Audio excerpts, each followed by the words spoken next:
اعوذ باللہ من الشیطان الرجیم بسم اللہ الرحمن الرحیم لا نہیں جناح گناہ نہیں ہے گناہ علیکم تم پر کوئی گناہ نہیں ہے، تمہیں کوئی حرج نہیں ہے ان کے اگر تم طلاق دے دو النساء عورتوں کو،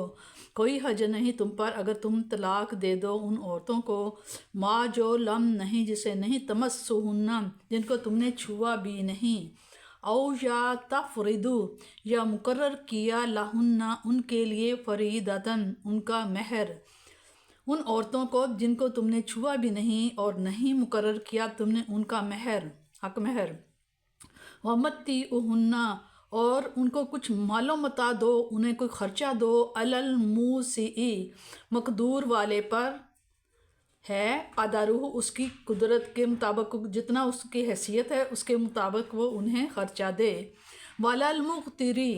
اور تنگ دست پر قدرہ اس کی حیثیت کے مطابق اس کی قدر کے مطابق جو تنگ دست ہے اس کے مطابق وہ اسے مال و متاع دے، متاعً یہ خرچہ ہے بالمعروف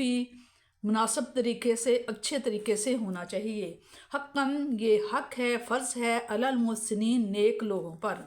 وَإِنْ طَلَّقْتُمُوهُنَّ اور اگر تم طلاق دو ہن ان عورتوں کو، من قبل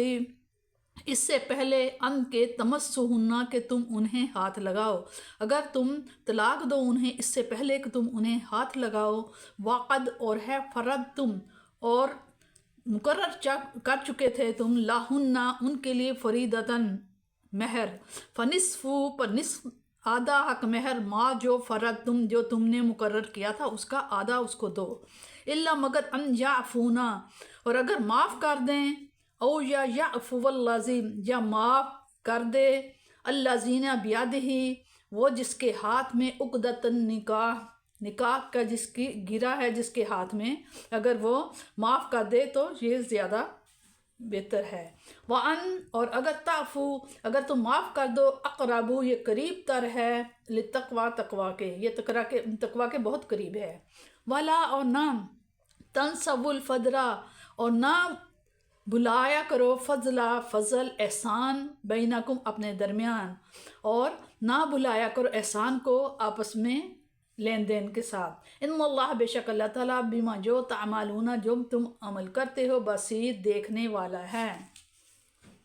یہاں اس عورت کی طلاق کا حکم بیان ہوا ہے جس کے ساتھ نکاح تو ہو گیا لیکن مہر کی کوئی مقدار مقرر نہیں ہوئی اور مرد نے اس کے ساتھ صحبت اور خلوت صحیحہ بھی نہیں کی، بتایا کہ ایسی عورت کو طلاق دینے میں کوئی گناہ نہیں، لیکن ایسی عورت کو خرچہ کے لیے کچھ دے دو تاکہ اس کی دل جوئی ہو جائے، فقہا نے 3 کپڑوں کا جوڑا مراد لیا ہے، یہ بھی بتا دیا کہ خامند اس میں تنگ دلی سے بھی کام نہ لے اور فضول خرچی بھی نہ کرے بلکہ اپنی حیثیت کے مطابق جو دینا چاہے دے، حقاً سے یہ وضاحت کی کہ دینا ضرور ہے، یہاں اس عورت کا حکم بیان ہو رہا ہے کہ نکاح کے وقت جس کا مہر تو مقرر ہو چکا تھا لیکن صحبت اور خلوت صحیحہ سے پہلے طلاق دے دی گئی، فرمایا اس صورت میں خامد نصف مہر عورت کو دے، ہاں اگر عورت اپنی مرضی سے وہ بھی بخش دے یا خامد پورا مہر دینے کو تیار ہو جائے اور نصف مہر نہ دینے کی جو رعایت اسے دی گئی تھی اس رعایت کو وہ معاف کر دے تو پھر اور بات ہے، الذی بیدہ عقدۃ النکاح سے مراد خامد ہے کیونکہ نکاح کی گرہ کے باندھنے اور کھولنے کا حق اسے ہی دیا گیا ہے، اور ان تعفو اسے اس امر کی طرف اشارہ ہے کہ عفو درگزر معاف کرنا اور فراق دلی کے زیادہ مستحق مرد ہیں،